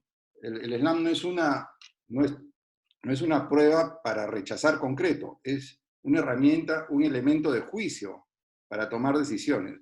Si mi concreto me lo están ofreciendo con 4 pulgadas y llega con 11, obviamente me tengo que preocupar, ¿correcto? Porque, ¿qué pasó? Me está diciendo, esto no es uniforme, ¿no? Pero no, trabajé en alguna obra donde, ya como anécdota, el supervisor, el que controlaba la calidad, era un biólogo, un señor que estaba sin chamba y la supervisión había contratado un biólogo y era el que controlaba el slam. Este señor obviamente nunca leyó la norma y cuando le dijeron se pasa de 4 pulgadas, botas, rechazas el concreto. Entonces se pasaba 4,5, 4, 3/4, rechazo el concreto. Y ese es un criterio totalmente errado y que parte cuando uno pone supervisor a una persona que tampoco sabe, ¿no? Entonces, no puede usarse para rechazar concreto arbitrariamente, es un elemento de juicio adicional de uniformidad. Hay que utilizarlo con mucho criterio, ¿no? Y más información nos da sobre la facilidad con que voy a colocarlo en mi estructura, ¿no? Si no tiene el slam en premezclado, una empresa que trabaja bien en premezclado, la resistencia no es de repente el principal problema, sino la trabajabilidad. Si me ofrecieron un slam y me está llegando mucho más seco, voy a tener problemas cangrejeras. Si me ofrecieron un slam y está muy alto, ¿no? De repente si estoy vaciando una pendiente se me va a escurrir. Entonces hay que tener otro enfoque en el tema del slam, ¿no? ¿Es una herramienta útil? Es útil. ¿Es ¿Es muy imprecisa? Es muy imprecisa. ¿Debe usarse para rechazar? No debe usarse para rechazar arbitrariamente. Bueno, vamos a hablar, ya estamos en el 7, nos faltan 2 puntos más. La norma de 0,60 indica que la temperatura de colocación máxima es 32 grados centígrados, pero mi proveedor de premezclado me pide que acepte 35 grados. Es correcto, y esto ha ocurrido en los últimos tiempos, argumentando los proveedores de premezclado que la norma ACI 305, que no es norma, es un reporte, y esto hay que distinguir. Si hablamos de normas, no. Lo único que normas son los códigos, y en nuestra realidad la NT 060 es un código emitido por el Estado, es ley. El ACI no es ley, el ACI es un código privado, ¿no? Los reportes del ACI son reportes, no son códigos. Entonces el reporte del Comité 305, sí, últimamente ha dicho que se puede subir de 32 a 35, pero el proveedor de premezclado no cuenta toda la historia. Dice, sí, pero, ojo, tú tienes que haber analizado y tomado todas las precauciones que implica trabajar con esta temperatura mayor. Y vamos a analizarlo, ¿ya? Entonces, ya nuestra norma vigente limita a 32 grados centígrados, ¿no? Y dice que cuando se supera esto, deben tomarse medidas para proteger al concreto. O sea, nuestra norma no decía no puede usarse más de 32 o el concreto no puede desarrollar más de 32, pero si lo vas a desarrollar, tienes que tomar medida de precaución. Y otra cosa que no dice la norma, en ninguna parte dice la norma, ¿no?, que el proveedor premezclado tiene que cargar con los costos, que ese es otro enfoque. A veces el contratista dice, no, es tu problema, pues tú tienes que cumplir con... No, el código no es un documento con enfoque económico, es técnico. Solo dice cuál debe ser la temperatura mayor. Arréglate entre contratista y proveedor para ver quién carga con los costos que estén asociados a esto. La norma no dice, el proveedor tiene que cargar con los costos de controlar el... Pero ¿qué ocurre cuando se permite aumento de temperatura? ¿Qué es lo que nos pide el premezclado, ¿no? Aumente la demanda de agua y baja la resistencia. Más agua le pongo, no modifico el cemento, aumenta la pérdida del LAM y la posibilidad de que adulteren el concreto con agua. Se acelera el fraguado inicial, se reduce la vida útil para el constructor, la tasa de evaporación aumenta, se fisura, o tiene gran posibilidad de fisurarse. Si usamos aire incorporado, más temperatura, me bota el aire incorporado, entonces no logro lo que me pide la especificación. Varía en uniformidad. Cuando sube la temperatura, el slam varía mucho, varía el aire, varía todo, ¿no? Y potencial de cangrejeras y segregación debido a esto. Entonces, el problema es que todos estos problemas colaterales, desgraciadamente, solo los tiene que asumir el contratista. Entonces, yo no tengo nada en contra de los proveedores de premezclado, por favor. Yo he sido parte de la industria 15 años. Yo he aportado un montón a la industria. Entonces, ¿cómo puedo ser enemigo de una industria que yo he ayudado a construir? Pero hay que difundir el conocimiento, pues hay que decir las cosas completas, ¿no? Entonces, si yo le digo al contratista, acéptame 35, pero ojo, tú tienes que poner tus toldos, tienes que cuidarte, probablemente el contratista dice, oye, ¿y quién me va a pagar esto? ¿No es cierto? Entonces, y también las empresas dicen, no, es que yo le pongo el super aditivo no sé cuánto y no te preocupes que no te va a pasar nada. Falso, falso. Ellos pueden controlar, sí, retenedores del LAM, pueden controlar algo la trabajabilidad, pero tasa de evaporación no lo pueden controlar. Retención de aire tampoco. O sea, eso no es cierto. Su proceso sí lo pueden controlar y lo mejoran para que el concreto les llegue con lo que se ha pedido, ¿no? Pero temperatura no. No existe el aditivo que nos regule temperatura. Entonces, pero la pregunta es, ¿por qué mi proveedor pues insiste? ¿Por qué esa insistencia? Es lo que primero tenemos que preguntarnos si hay un problema técnico-económico, ¿no? El problema es que, sobre todo, hay varias condiciones, ¿no? Que en época de verano, fundamentalmente, en Lima, el concreto de la mayoría de proveedores premezclados sale por encima de 32 grados, 35 o más. ¿Por qué ocurre esto? Por varias razones. Por ejemplo, cuando el proveedor de premezclado trabaja con con cemento muy fresco, el cemento llega a la planta en el día con 60 grados o más. ¿no? Y esa temperatura se la aporta a la mezcla. Si tenemos los agregados a la intemperie, ¿no? El agregado se calienta y esa temperatura se la aporta a la mezcla, ¿no? Entonces, aquí hay unas medidas para bajar la temperatura del concreto fresco. Pero la realidad es que si el proveedor de premezclado no hace nada y trabaja con cemento muy caliente, porque le llega fresco, utilizan algunas veces adiciones minerales que llegan igualmente calientes, ¿no? El proveedor de premezclado que usa cemento en bolsas, que está más frío, va a tener menos problemas, ¿no? Pero el que trabaja masivamente y utiliza cemento muy fresco, le va a subir la temperatura. ¿Cómo controla esa temperatura? Hay maneras, y los proveedores de premezclado grandes, los tecnológicos, lo saben, ¿no? Yo puedo enfriar el agua, pero ¿cuál es el problema? Que yo tengo que bajar, por cada 5 grados que yo le bajo de temperatura al agua, solo bajo 1 grado la temperatura del concreto. ¿Cómo lo pueden hacer los premezcladores? Con unos equipos que se llaman los chillers. ¿Hasta cuánto me pueden bajar la temperatura del agua? Más o menos 5 grados centígrados, ¿no? Pero si yo tengo mi agua a 20 grados, máximo le puedo bajar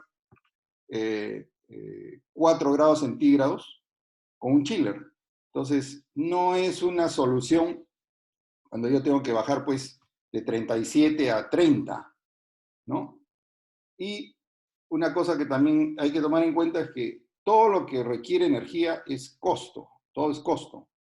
Entonces, enfriar el agua, también se le puede poner hielo, que es otra alternativa, ¿no? ¿Cuánto cuesta enfriar con agua? Para que tengan una idea, más o menos cuesta, dependiendo de la solución, puede costar de 2 hasta 8 dólares por metro cúbico. Eso es lo que cuesta. Entonces, cuesta un montón. Entonces, cuando le piden al premezclado, ¿no? Manténme la temperatura en tal límite, cuesta. Otra manera de enfriar es los agregados, que es lo más práctico. Yo le bajo 1,5 grados a la temperatura de mis agregados, me baja 1 grado la temperatura del concreto. ¿Cómo lo puedo hacer? Yo le tengo que poner techo. Otra manera es con aspersores de neblina y regando con agua helada, ¿no? O nebulización. Y todo también es costo. Se tiene que implementar todo esto. Hay también técnicas donde se sopla con agua, con aire frío, ¿no? Pero todo esto es costo, todo esto es energía. Y en nuestro medio son muy pocos los productores de premezclado que sombrean los agregados o toman estas precauciones, ¿no? Porque como sobre todo en Lima, es para la época de verano, que son 4 o 5 meses, nunca han querido hacer esta inversión. Otra posibilidad es enfriar el cemento, pero la cosa es más complicada, porque yo necesito bajarle 8 grados a mi cemento para que le afecte bajar 1 grado la temperatura del concreto. Pues nadie va a dejar enfriar el cemento en los hilos para bajarle la temperatura del concreto. Y otra alternativa es nitrógeno líquido. Acá se ha hecho en nuestro medio solo a título de experiencia, alguna vez lo hicimos en Unicom, pero es un procedimiento caro, ¿no? Y que para los volúmenes que se manejan nunca se consideró rentable, ¿no? Pero son alternativas. Entonces, ¿cuál es el problema? Que el proveedor de premezclado le sube la temperatura, no quiere gastar en bajarla, y ¿qué pasa? Yo siempre he dicho que hay la posibilidad de sincerarlo, decirle al contratista, oye, en verano el precio tiene que cambiar porque yo para bajarlo a 32 grados centígrados me cuesta tanto, ¿correcto? Pero hacer eso, ¿qué implicaría? Si yo le digo, yo soy premezclado y le digo a mi cliente, ahora en verano te va a costar $3 más por cubo, ¿no? Entonces, ¿qué va a hacer? Este señor va a voltear y ya no va a mirar. Los buenos premezcladores en nuestro medio, los mejores, no se cuentan más que con una mano. El resto son regulares, en fin, el resto ni saben de estos temas. Entonces, el contratista va a voltear a los 25 proveedores premezclados adicionales que hay acá en nuestro país, en nuestro medio en Lima, y alguno con toda seguridad, ¿no? Que le va a decir que le suministra como él quiere y no le cobra nada, ¿no? Entonces, es un tema delicado desde el punto de vista económico, porque el proveedor de premezclado, para poder dar el concreto a esas temperaturas, tiene que gastar. Es un costo. Solo lo hacen cuando, por ejemplo, se tiene un vaciado masivo y la especificación dice la temperatura máxima debe ser 28 grados. Ahí sí, el contratista atraca, todo el mundo atraca, y está dispuesto a pagar, ¿no? Pero habría que estar dispuesto a pagar también sin que haya un vaciado masivo. Y si no estoy dispuesto a pagar, puedo usar una mayor temperatura, pero tengo que tomar precauciones. Entonces, ¿se puede usar temperatura mayor de 32 grados centígrados? Sí. Siempre que se conozcan los riesgos y se tomen todas las precauciones, sí se puede usar, ¿no? La norma no lo prohíbe. ¿Pero qué tengo que hacer? Estimar la tasa de evaporación. Yo me voy a tomar el riesgo, pero quiero ver qué tanto riesgo, estimar la tasa de evaporación. Vamos a ver cómo se hace, lo vimos en el seminario anterior. Tengo que poner pantallas contra viento y toldos, porque eso me protege de fisuración. Curado inmediato. Puedo optar por el vaciado nocturno, donde bajan las temperaturas. Planificar y documentar todas las labores, ¿no? Entonces, me obliga pues a todo esto que la mayoría de contratistas no quiere hacerlo. No quiere invertir en esto, ni en la planificación, ni en los toldos, ni en estas precauciones, o no lo sabe, ¿no? ¿Se debe aceptar sin reparos concreto con 35 grados? No. Sin reparos no, porque eso incumple la NT 060 si no se toman las precauciones. Si esto se acepta, el único que carga con las consecuencias es el contratista. Hay un refrán griego que dice, sarna con gusto no pica. Si pese a eso, el contratista quiere hacerlo, que lo haga, pero sabe lo que va a pasar. Y la propuesta de norma contempla ya esta publicación, que parte del ASI 305, concreto en clima cálido, que es estas formulitas de acá, que está en el 305, lo conocen los premezcladores, los buenos premezcladores, saben que esto ocurre, ¿no? Y eso es lo que habría, cualquier residente debería hacer esta evaluación, ¿no? Se puede meter la fórmula en una hoja de cálculo, pero nosotros ya hace varios años, hace 3 años, sacamos esta app que se llama CM Cracking, se puede descargar gratuitamente de Play Store, donde me evalúa la tasa de evaporación y el potencial de fisuración. Hice una simulación, si se fijan acá, esto hacía a 8:45, hace 1 hora, o ya casi hora y media. Yo puse, estoy en Miraflores, uno puede seleccionar la ubicación, pero yo estoy aquí en Miraflores, y puse 32 grados centígrados, una losa con concreto a 32 grados centígrados, una losa de 20 centímetros de espesor y concreto de 210. Le pedí calcular y esta aplicación utiliza 4 bases de datos que están en la nube de páginas web de climáticas que analizan, tienen por satélite y saben el clima en cualquier parte del mundo. Entonces cruza información para, ubica el GPS del teléfono que estén usando y por eso acá se fijan que al momento que hice la evaluación, la temperatura ambiente estaba en 19 grados, la velocidad del viento 786 y una humedad relativa de 78%. ¿Correcto? A Miraflores, cuando hice a 8:45.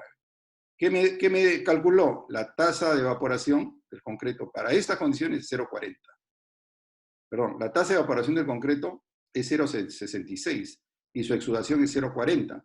Cuando esto es mayor que esto, se me fisura. Entonces, amaneció nubladito, cualquiera diría, bacán, ¿puedo vaciar mi concreto sin problemas? No. No, es peligroso. Entonces, cuando yo hago el análisis, me sale ese. Y si yo lo aceptara a 35 grados, me aumenta 25% la tasa de evaporación. Todavía es más crítico, se me puede fisurar más. Entonces, ¿se puede hacer? Sí, pero necesito conocer, y acá estamos dando un conocimiento fácil y gratuito.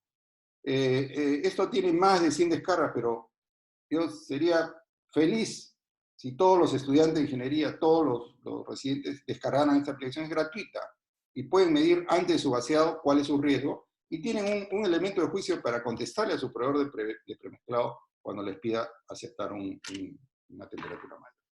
Bueno, les voy a pedir unos 15 minutos más, nos faltan 2 temas. Este es el más largo, el otro es muy cortito, pero ¿por qué es útil la prueba de peso unitario si casi nadie la hace en obra? Me interesa difundir esto, ¿no? Cuando leemos la norma de premezclado, la norma técnica peruana, ¿no? La norma nos dice, primero, que el concreto premezclado se vende en metro cúbico fresco neto, ¿correcto? O sea, si el proveedor de premezclado me dice, yo te estoy vendiendo 8 metros cúbicos de concreto fresco, tienen que salir 8 metros cúbicos del camión. ¿no? No puede salir menos, tiene que salir 8 metros cúbicos. ¿Y cuál es la única manera válida? Usando la prueba de peso unitario. ¿Qué significa? Que yo saco el carguillo de la planta, que ahora todos son computarizados, me dice toda la carga del concreto. En la obra saco mi prueba de peso unitario, que es la realidad de la densidad del concreto, divido todo el peso en la planta entre ese peso unitario y me dice el volumen que me ha despachado realmente mi proveedor, ¿no?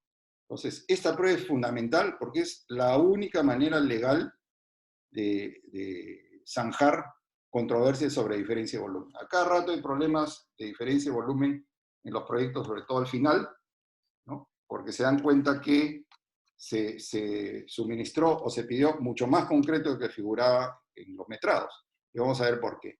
¿Por qué hay diferencia de volumen? Porque hay errores en la fórmula de los diseños de mezcla y en lo que se llama el rendimiento. Que en vez de dar 1 metro cúbico, me puede dar más de 1 metro cúbico o menos de 1 metro cúbico, porque acordemos que el diseño de mezcla tiene una base teórica. Mientras yo no hago mi mezcla y mido su peso unitario, yo no sé si todo lo que elucubré funciona o no funciona. Otra fuente de diferencia es que se queda concreto en el mixer por adherencia. Y es un tema elemental, de sentido común. Cuando yo por ejemplo, imagínense un frasco de mostaza. Cualquier producto que tiene tensión superficial y queda adherido a la superficie, ¿no? Si yo quiero quitar todo lo que hay de mostaza, tengo que meterle un cuchillo a hacer algo. En el mixer, los que tienen experiencia, cuando el mixer ha terminado de vaciar, interiormente queda una capa adherida de mortero que nunca llega a salir, y por eso el mixer hay que lavarlo. Eso, vamos a ver cuánto es, eso significa diferencia de volumen.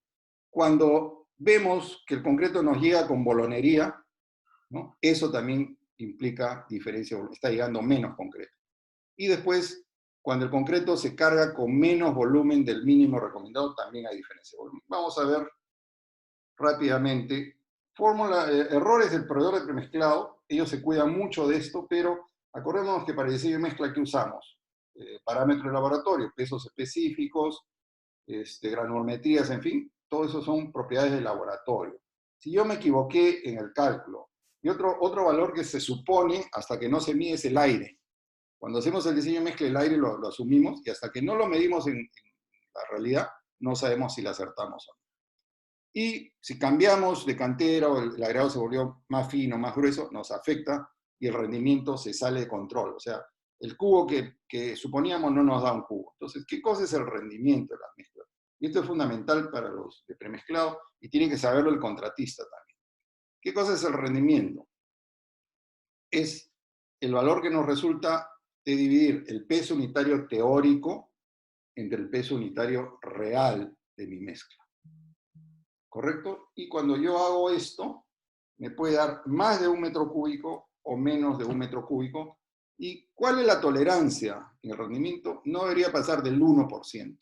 Y eso, uno debe estar menos del 1%. Y vamos a hacer dos ejemplos rápidos, ¿no? Este es el diseño que se está cargando en la planta, corregido por absorción, humedad, en fin. Y yo teóricamente cargué y me debía dar 2.289 kilos por metro cúbico. Pero en la obra se hizo la prueba de peso unitario y me dio 2.355. ¿Correcto? Yo divido el teórico entre el real y ese cubo de concreto no me está dando un cubo, sino me está dando 0.97 cubos, me está dando menos. Entonces, si yo le despacho, si yo soy premezclado y le despacho a mi cliente en 100 cubos, ¿no? Le van a faltar 3 metros cúbicos de concreto, si yo continúo con este rendimiento deficiente. ¿Y qué ocurre cuando no me rinde menos de un cubo? Es muy importante para el premezclado, ¿no? Porque yo, por ejemplo, aquí supuse que con 330 kilos lograba un cubo, pero no, en la realidad yo estoy usando 340 kilos. Entonces, cuando el rendimiento es menor de un cubo, el premezclador pierde plata. ¿Correcto? Y esto muchas empresas de premezclado no lo saben, no miden su peso unitario, y después a la hora que se agotan los hilos, no cuadra lo que entró con lo que salió, porque no midieron rendimiento de su mezcla. Entonces, cuando van menos de 1 metro cúbico, ¿qué hacemos? Le estamos dando menos concreto al contratista y estamos gastando mucho más cemento. Es antieconómico. Por eso la importancia de medir el rendimiento. Todas las empresas de premezclado tecnológicas miden diariamente y varias veces su rendimiento. Las que no conocen de esto no lo hacen y bueno, solo lo enfrentan cuando ven las diferencias en los costos, ¿no? Acá tenemos el mismo diseño, pero nuestro peso unitario nos dio menor en la realidad, está rindiendo 3% más. Yo como premezclador diría, qué bacán, porque ahora me está dando más concreto, no me va a reclamar y estoy usando menos cemento, porque si yo hago la cuenta, en vez de 330 estoy usando 320, ¿correcto? Entonces estoy gastando menos también. Pero ¿qué pasa? Yo, como estoy usando menos cemento, me cambió mi relación agua-cemento. Subió mi relación agua-cemento sin darme cuenta, y si sube mi relación agua-cemento, que era 0,50, ¿qué significa? Me está bajando mi resistencia. Entonces, cuando me dan más de 1 metro cúbico, tengo que preocuparme. No es que solucione el problema con mi proveedor, con mi cliente porque no le va a faltar concreto, sino que se me caen las resistencias. Entonces, un buen proveedor de premezclado mide continuamente sus pesos unitarios para que esto no funcione. Un proveedor de premezclado que no conoce esto simplemente no hace nada y después viene la controversia, ¿no? La retención del concreto en el mixer por adherencia al mortero. Esto, vamos a pasarlo rápidamente. La primera vez que lo vi fue en una revista rusa. Un colega ruso, yo nunca había reparado en esto, había hecho la evaluación, porque todos lo vemos todos los días, los que hemos trabajado en premezclado. ¿Qué hace el chofer? Llega a la planta, lava y bota en una poza, y eso se acumula, un montón de material. Y ese material que no llega al cliente es merma, es un material que le estamos dejando de dar al cliente. Entonces, yo vi esa revista, decía unas cantidades, hice un cálculo teórico del área interior de un mixer, y me salió, después los que vean la grabación pueden analizar en detalle, pero todo lo que se queda en la parte interior del mixer, esa película, puede pesar de 250 a 350 kilos por cada carguillo. No importa que yo cargue un cubo o cargue 8 cubos, al descargar se va a impregnar, entonces eso se pierde siempre. ¿Qué significa? Que ese desperdicio puede representar del 1,3% al 1,8% de la carga. ¿Qué debe hacer un buen proveedor de premezclado que sabe que la norma exige que el volumen tiene que ser neto? Esos 350 kilos los tiene que poner como una yapa, tiene que incluirlos en el diseño de mezcla para que no le falte. Porque si no, ¿qué ocurre? Estamos hablando, supongamos que sean 250 kilos, por 10 viajes ya representa un cubo de concreto. Entonces, un proyecto que va a utilizar 10.000, 20.000, 70.000 cubos de concreto, la cantidad de mixers que van a ver, esto representa una merma muy importante. Entonces, le recomiendo a los contratistas, cuando contraten a su empresa de premezclado, que les digan cómo compensan estas deficiencias. Las empresas grandes, las importantes, la tecnología lo hacen. Pero hay 30 empresas Cuando he hecho capacitaciones con algunas empresas y explico esto, abren los ojos como un plato, ¿no? Porque nunca han reparado en esto y hay un montón de plata y un montón de problemas potenciales. Por floculación y bolonería. Esto ocurre cuando el cemento entra muy fresco, muy caliente, el agua fría, y esta combinación hace que se forme esta bolonería y se ve normalmente en la batea de la bomba, ¿no? Porque hay que ¿no? con un fierro lo deshacen para integrarlo, ¿no? Pero es señal de que no se está controlando la temperatura de los insumos. ¿Cómo se corrige esto? Es fácil en premezclado, hay que cambiar el orden del carguillo. No puede entrar simultáneamente, hay que meter primero el cemento, aparte de los agregados, para que se forme una pasta fácil y después meter el resto. ¿Y qué ocurre? Cuando cambiamos el carguillo, baja la productividad y los jefes de planta saltan hasta el techo. Entonces detestan lo de premezclado, perder productividad por arreglar esto. Pero esto es malo, porque algunas de estas bolonerías salen en la bomba, otras caen en la estructura o se quedan en el mixer. y son motivos de diferencia de volumen y de falta de calidad. No se debe aceptar, ¿no? Concreto con bolonería, es señal de un mal control. Bueno, aquí hemos... Y otro motivo de que ocurre esto también es que el concreto reprocesado, ¿ya? O sea, de repente muchos no lo saben que todas las empresas de premezclado, cuando a veces regresa concreto, que todavía no tiene fraguado inicial, o que lo han rechazado por A, B, C motivos, pero todavía sus características y tiempo de vida que son correctos, se le puede meter encima otro concreto y reprocesarlo. Eso lo admite la norma, ¿no? La norma de premezclado, y la última actualización de la norma va a obligar a que los proveedores de premezclado tienen que poner en la guía si ese concreto ha sido reprocesado. ¿Cuánto reprocesa el premezclado? Más o menos del 1 al 3%, ¿no? Que es el concreto que se retorna. No es mucho, pero también algunas veces si no llega a eso, de repente nos ha llegado un concreto reprocesado. ¿Cómo nos damos cuenta cuando un concreto reprocesado? Cuando, sobre todo, vemos los resultados de testigos y un 210, de repente nos da 380 o nos da 400. ¿Por qué? Se usó un reprocesado de mayor resistencia, ¿no? Porque se reprocesa tratando de favorecer al nuevo producto, ¿no? Entonces, esa es otra característica. Carguillo inferior al volumen mínimo. La norma dice, y esto de repente no lo saben, un camión solo se carga al 63% de su capacidad. ¿Por qué? Porque se necesita tener un gran espacio para mezclar.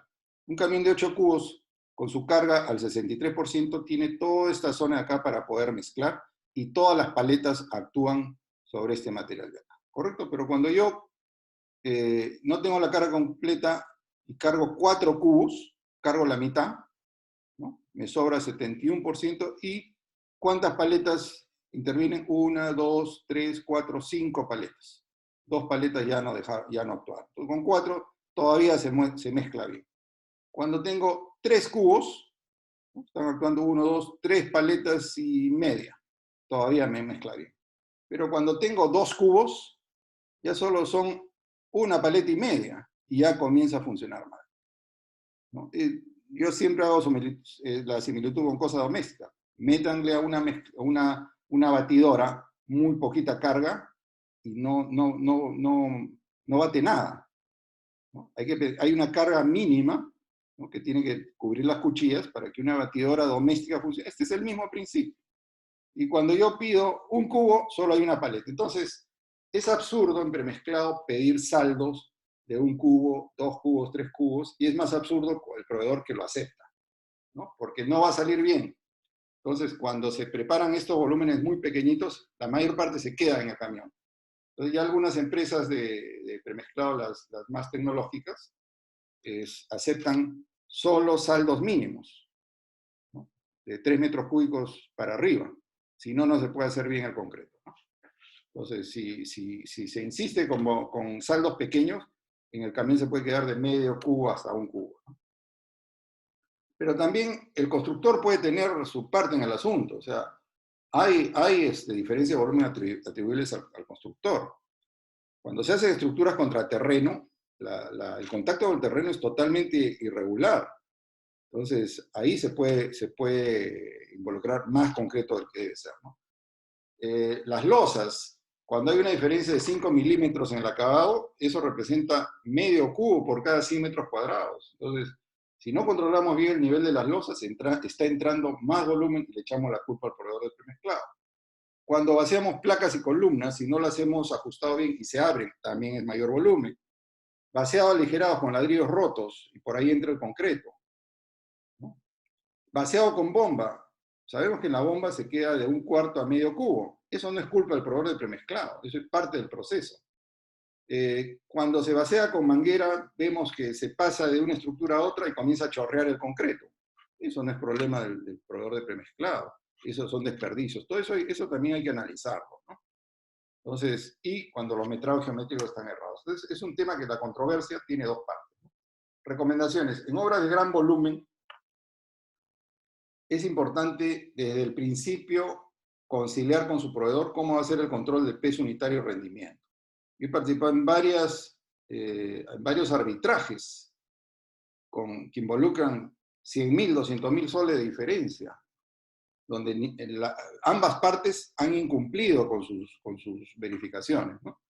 Entonces, ¿qué hay que hacer? Hay que verificar periódicamente cada clase de concreto, no cada resistencia, cada clase de concreto. Y la norma dice que no deben haber menos de 3 verificaciones mensuales por cada clase de concreto. Cuando el proveedor no lo hace, está descontrolando su rendimiento. Me puede estar dando menos. Si yo solo le voy a comprar 20, 30 cubos, probablemente no me dé cuenta que me falta concreto. Se lo puedo atribuir a otra cosa. Pero un proyecto, que voy a consumir 10.000, 20.000. Ahí he visto un proyecto que nos están pidiendo consultoría, 70.000 cubos de concreto. Ahí hay un montón de dinero y un montón de problemas de diferencia de volumen. Si el proveedor detecta, o si se detecta que el peso unitario está mal, hay que hacer los ajustes de inmediato. No esperar al final para cuadrar volúmenes, y esto hace mucho contratista. Se concentra solo en la parte operativa, vacía, y al final cuadra, y resulta que entró mucho más de lo que debía ser. Prevenir esto desde el inicio, y las controversias se arreglan conciliando y trabajando conjuntamente. No hay por qué pelear. Primero el conocimiento y después conciliar y trabajar. Ya, estamos terminando ya. 5 minutos, por favor.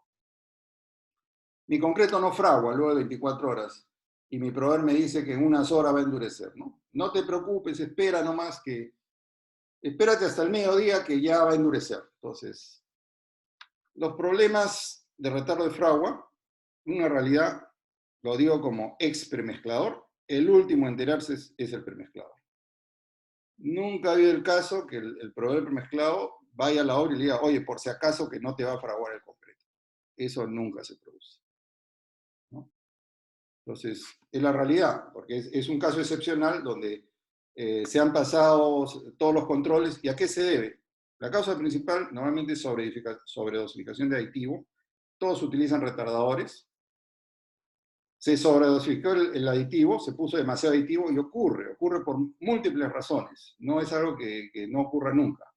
O se utilizan aditivos poco robustos. Yo hablaba la semana pasada de que todos quieren el aditivo bueno, bonito y barato. Eso no funciona. Entonces, cuanto más barato, menos robusto mi aditivo, tiene estos problemas. Me pasa un poquito la dosificación y retarda el concreto, ¿no? Otra causa, que se nota en invierno, yo puedo estar usando mi aditivo de verano, que retarda, y cambió la temperatura en invierno y se va a retrasar, se va a retardar el concreto, ¿no? Entonces el invierno, ¿qué hace? Actúa la química del cemento y del concreto, baja temperaturas y se retarda el fraguado. Pero un fraguado que demore 24 horas no es por la temperatura del invierno.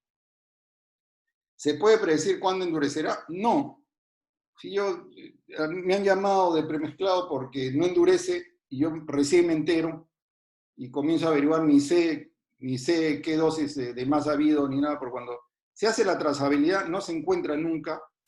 De repente se encuentra quién metió el aditivo, porque a veces la planta se malogró el dispensador, hay que meterlo manualmente, y esas son fuentes ¿no?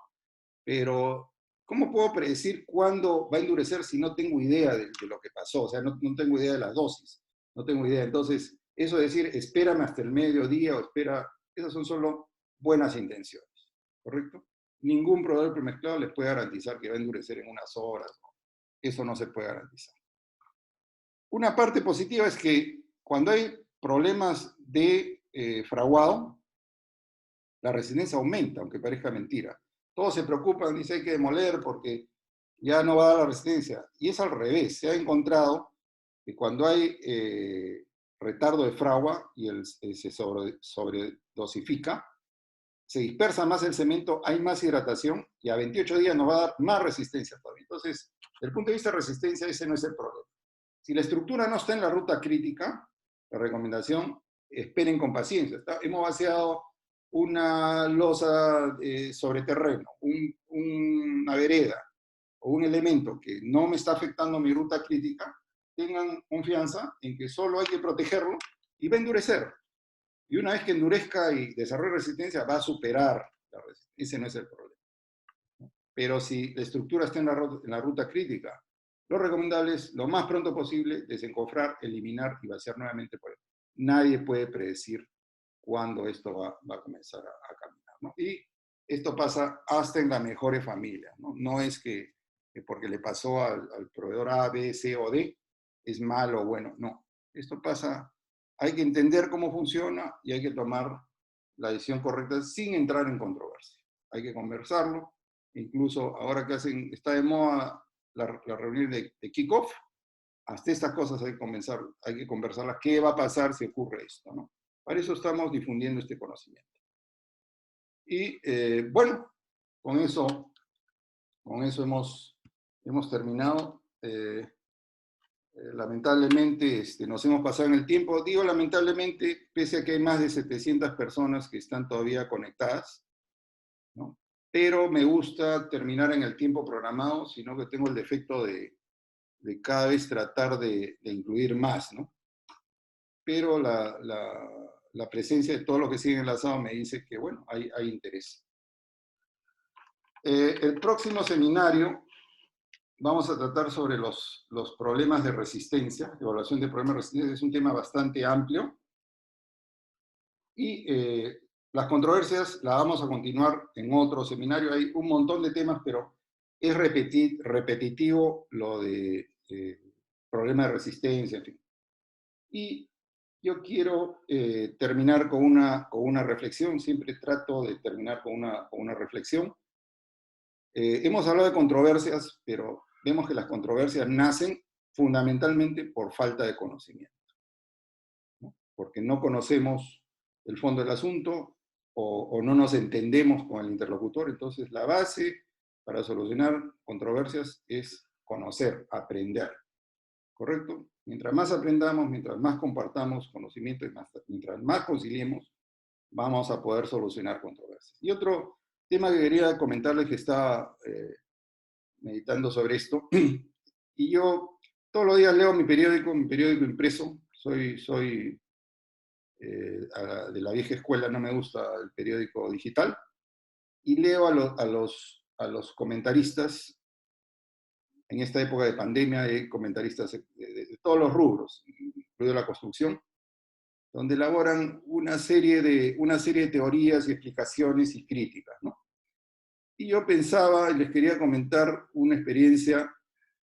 Yo tuve la suerte de estudiar en colegio religioso, en el Colegio San Agustín, y digo la suerte porque me tocó una época donde por lo menos el 80% de los profesores eran sacerdotes. Y era una suerte porque no era cualquier sacerdote, la mayoría eran doctores en literatura, filosofía, teología, biología, doctores en matemáticas. Entonces eran gente muy culta, que para mí me ha servido mucho en mi formación escolar. Y recuerdo en una clase, ya no me parece que era filosofía, el padre estaba hablando del intelecto, que es esa capacidad que tenemos los seres humanos, ¿no?, de elaborar pensamientos, y en nuestra cabeza podemos elaborar y encadenar pensamientos sumamente complejos o sumamente simples y solucionar un montón de problemas. Y el padre nos hablaba de esto y nos decía, obviamente esta era una opinión particular de él, pero él decía, para él, desde el punto de vista del intelecto, habían dos tipos de personas. Decía, los intelectuales, que son las personas que piensan mucho, hablan mucho, pero hacen poco. Y los inteligentes, que son las personas que piensan mucho, hablan poco y hacen mucho. Entonces mi reflexión es que no es malo ser intelectual, pero es mucho mejor ser inteligente. Y mejor es ser ingenieros inteligentes, que pensemos mucho, hablemos lo suficiente, pero hagamos mucho por ayudar a nuestro país en épocas como esta. Le dejo esa reflexión. Los invito para el próximo seminario, ya lo anunciaremos. Gracias a todos, cuídense, bendiciones. Chao.